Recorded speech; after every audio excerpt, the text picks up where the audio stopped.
Dear students, देखिए last video में हमने आपको एक्सरसाइज 10.2 के क्वेश्चन नंबर 4 तक सोल्व कराए थे। और क्वेश्चन नंबर 5 से स्टार्टिंग करेंगे। क्वेश्चन नंबर 5 है, इसमें सिद्ध कीजिए कि स्पर्श बिंदु से स्पर्श रेखा पर खींचा गया लंब वृत्त के केंद्र से होकर जाता है। ये हमें इसमें सिद्ध करना है।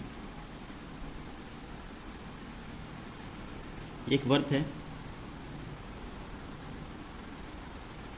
जिसका केंद्र O है और इसकी कोई स्पर्श रेखा है। ये हमने मान लिया इसकी कोई स्पर्श रेखा है PQ, ठीक है। और ये इस वृत्त को बिंदु A पर स्पर्श करती है। ये वृत्त का केंद्र है O और हमें इसमें सिद्ध करना है कि वृत्त की जो स्पर्श रेखा है स्पर्श बिंदु से उठाया गया लंब वो वृत्त के केंद्र से होकर जाता है। ये हमें इसमें सिद्ध करना है। हमने वृत्त के केंद्र को बिंदु O से मिलाया, स्पर्श बिंदु को, ठीक है। ये हमने इसमें रचना की और हमेशा मान के चलेंगे कि मान लो स्पर्श रेखा के स्पर्श बिंदु से उठाया गया लंब केंद्र से होकर नहीं जाता, किसी अन्य बिंदु से होकर जाता है। ये मान लीजिए कोई अन्य बिंदु है, इधर मान लीजिए, इस साइड मान लीजिए, किसी अन्य बिंदु से होकर जाता है, उसका नाम रख दिया O डैश, ठीक है। अब देखिए दिया है, समझिएगा ध्यान से क्या दिया है कि देखो इसमें क्वेश्चन पढ़ेंगे, उसका कोड लिखेंगे। स्पर्श बिंदु से स्पर्श रेखा पर खींचा गया लंब केंद्र से होकर जाता है।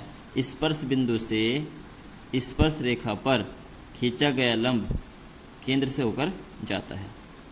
ये हमें इसमें सिद्ध करना है। तो दिया है O केंद्र वाले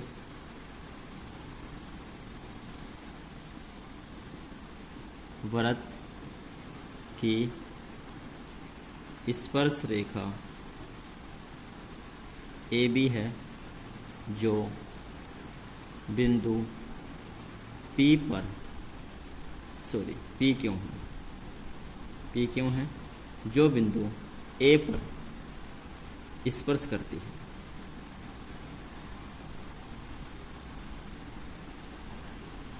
स्पर्श करती है। देखिए हमें दिया गया है कि एक वृत्त है जिसका केंद्र O है और इसकी कोई रेखा हमने मान ली PQ जो इस वृत्त को बिंदु A पर स्पर्श करती है। हमने रचना क्या की इसमें, वृत्त के केंद्र O को A से मिलाया। ये हमने इसमें रचना की है। सिद्ध क्या करना है, सिद्ध करना है कि स्पर्श बिंदु से स्पर्श रेखा के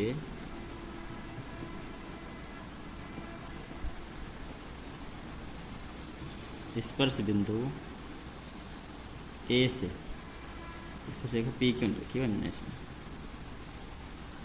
स्पर्श रेखा P क्यों के स्पर्श बिंदु A से उठाया गया लंब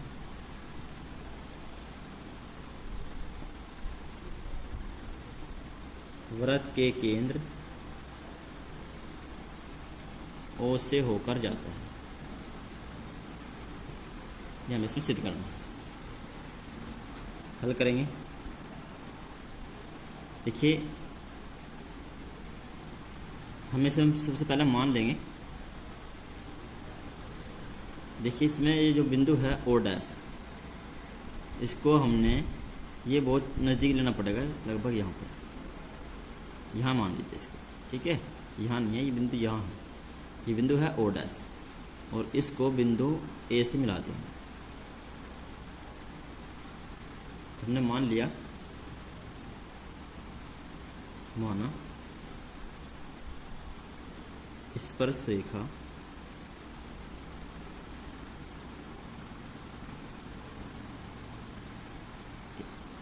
PQ के स्पर्श बिंदु A से उठाया गया लंब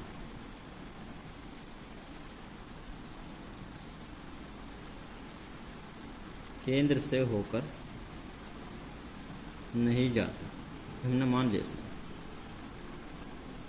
बल्कि किसी अन्य बिंदु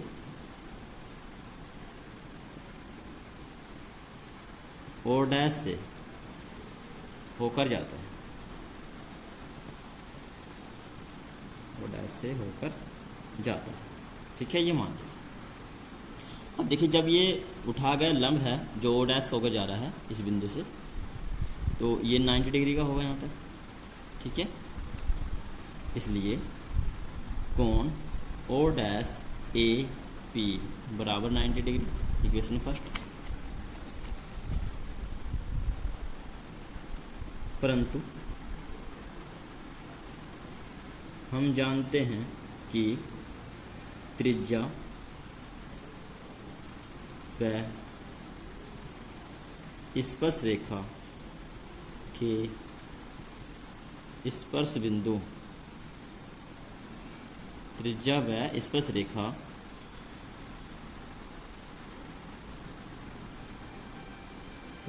माफ करना, परंतु हम जानते हैं कि त्रिज्या व स्पर्श रेखा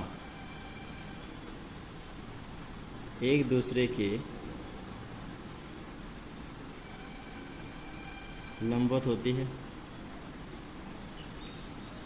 इसलिए क्या हुआ कि जब ये लंब है, इसका मतलब ये भी यहाँ तक 90 डिग्री बनेगा। भाई यहाँ तक भी 90 डिग्री है, ये भी 90 डिग्री होगा, लंब है ओ ए पी, इसलिए कोण ओ ए पी बराबर भी 90 डिग्री, इक्वेशन सेकंड।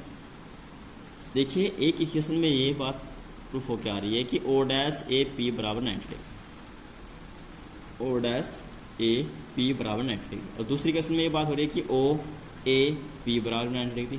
यानी कि हम ये कह रहे हैं कि यहाँ से यहाँ तक का एंगल 90 डिग्री का है। दूसरी बात हम कह रहे हैं कि भाई यहाँ से यहाँ तक का एंगल भी 90 डिग्री है। तो ये कैसे प्रूफ संभव हो सकता है?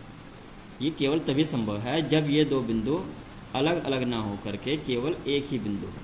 कितने बिंदु हो? केवल एक ही। और ये रेखा दो अलग अलग भुजाएं नहीं है, ये भी एक ही। ठीक है, लिखेंगे समीकरण 1 व 2 से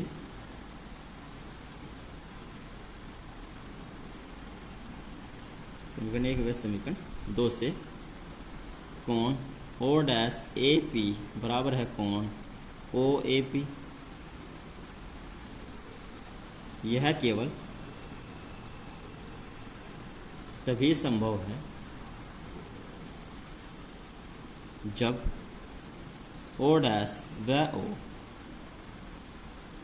दो अलग अलग बिंदु न होकर केवल एक ही बिंदु, अर्थात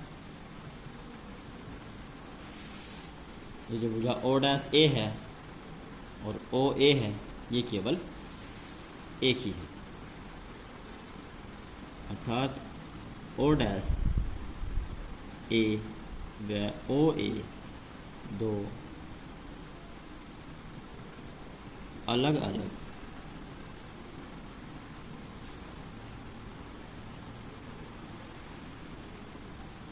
भुजाएं नहीं है, केवल एक ही भुजा है,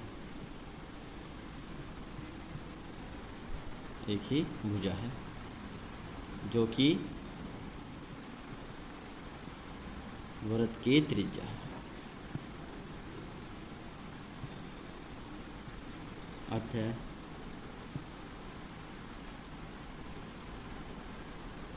वृत्त के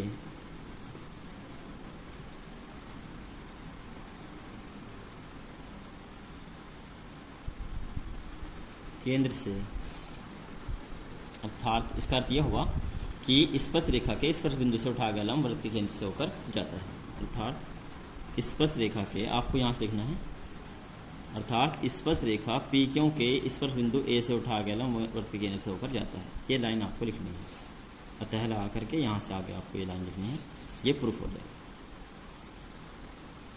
ठीक है, नेक्स्ट क्वेश्चन नंबर 6। एक बिंदु ए से, यहाँ देखिए चित्र में, एक बिंदु ए से वृत्त के केंद्र की जो दूरी है 5 सेंटीमीटर की है और बिंदु ए से वृत्त पर खींची गई स्पर्श रेखा की लंबाई 4 सेंटीमीटर की है। ठीक है, इसमें हमें वृत्त की त्रिज्या ज्ञात करनी है। तो आपको एक चित्र इस टाइप से बना करके यहाँ पर समकोण त्रिभुज बना हुआ है, क्योंकि ये स्पर्श रेखा हो गई और ये केंद्र से मिलाने वाली रेखा। तो यहाँ से कितना अंश का बनेगा, 90 अंश का बनेगा। तो इसमें पाइथागोरस प्रमेय का यूज करेंगे, इसमें कर्ण भुजा होगी OA। ठीक है, पाइथागोरस प्रमेय का यूज करके वृत्त की त्रिज्या R को ज्ञात कर लेंगे। इस तरह क्वेश्चन हमने पहले भी कर चुके हैं। ठीक है, ये क्वेश्चन आपको अपने आप करना है। समकोण त्रिभुज APO में, ठीक है, और OA का वर्ग बराबर होगा OP का वर्ग प्लस PA का वर्ग। ये अपने आप करना है। आगे देखिए क्वेश्चन नंबर 7। इस क्वेश्चन में कहा गया है कि दो संकेंद्रीय वृत्तों की त्रिज्याएं 5 सेंटीमीटर और 3 सेंटीमीटर है। बड़े वृत्त की उस जीवा की लंबाई ज्ञात कीजिए जो छोटे वृत्त को स्पर्श करती है। देखिए, संकेंद्रीय वृत्त वे होते हैं जिनका केंद्र बिंदु एक ही होता है और त्रिज्याएं भिन्न भिन्न होती है। यहाँ पे देखिए ये चित्र बना गया है। ये एक बड़ा वृत्त है जिसका केंद्र O है और ये एक छोटा वृत्त है जिसका केंद्र भी O है। ये दोनों संकेंद्रीय वृत्त हैं। बड़े वृत्त की त्रिज्या यानी केंद्र से परिधि तक की दूरी, तो ये हो गई 5 सेंटीमीटर, और छोटे वृत्त की त्रिज्या केंद्र से परिधि तक की दूरी, ये कितनी हो गई, 3 सेंटीमीटर दी गई है। अब हमें एक जीवा की लंबाई ज्ञात करनी है। वो जीवा हमने इसे मानी हुई है AB। इस जीवा की लंबाई ज्ञात करनी है जो छोटे वृत्त को स्पर्श करती है, और वो कहाँ स्पर्श कर रही है, बिंदु C पर। अब हमें इस जीवा AB की लंबाई ज्ञात करनी है। तो इस क्वेश्चन में भी देखिए, यहाँ पे ये स्पर्श रेखा है, ये त्रिज्या है, तो ये 90 डिग्री का होगा। जब 90 डिग्री का है तो ये समकोण त्रिभुज बन चुका है। यहाँ पे समकोण त्रिभुज में पाइथागोरस प्रमेय लगाएंगे। पाइथागोरस प्रमेय लगा करके ये भुजाएं ज्ञात कर लेंगे इसमें AC। ठीक है, और AC जितनी भुजा होगी उतनी ही क्या होगी, BC। क्यों? क्योंकि किसी वृत्त के केंद्र से जीवा पर डाला गया लंब जीवा को समद्विभाजित करता है। ये आपको जो है नोट पॉइंट में लिखवा गया है। तो ये जो जीवा है AB, ये बड़े वृत्त की जीवा है और इस केंद्र से जीवा पर डाला गया लंब जीवा को समद्विभाजित करता है। अब चित्रानुसार हम इसमें OAC समकोण त्रिभुज OAC में देखिए, चित्रानुसार समकोण त्रिभुज OAC में OA का स्क्वायर, ये कर्ण भुजा होगी, इसमें बराबर होगा AC का स्क्वायर प्लस OC का स्क्वायर, और OA इसमें है 5, तो 5 का स्क्वायर बराबर AC हमें ज्ञात करना है, AC का स्क्वायर प्लस 3 का स्क्वायर। 3 का स्क्वायर लेस कर देंगे तो AC का स्क्वायर इक्वल टू 5 का स्क्वायर 25 माइनस 9, और AC का स्क्वायर बराबर है 16, और AC equal to square root of 16 यानी कि 4 सेंटीमीटर। AC कितना आगे, 4 सेंटीमीटर। ठीक है, यहाँ पे ये बात लिखना। अब AB क्या है, AC का दुगनी है। अब जीवा AB बराबर 2 गुणा AC, तो 2 गुणा 4 यानी कि 8 सेंटीमीटर, ये इसका आंसर। ठीक है,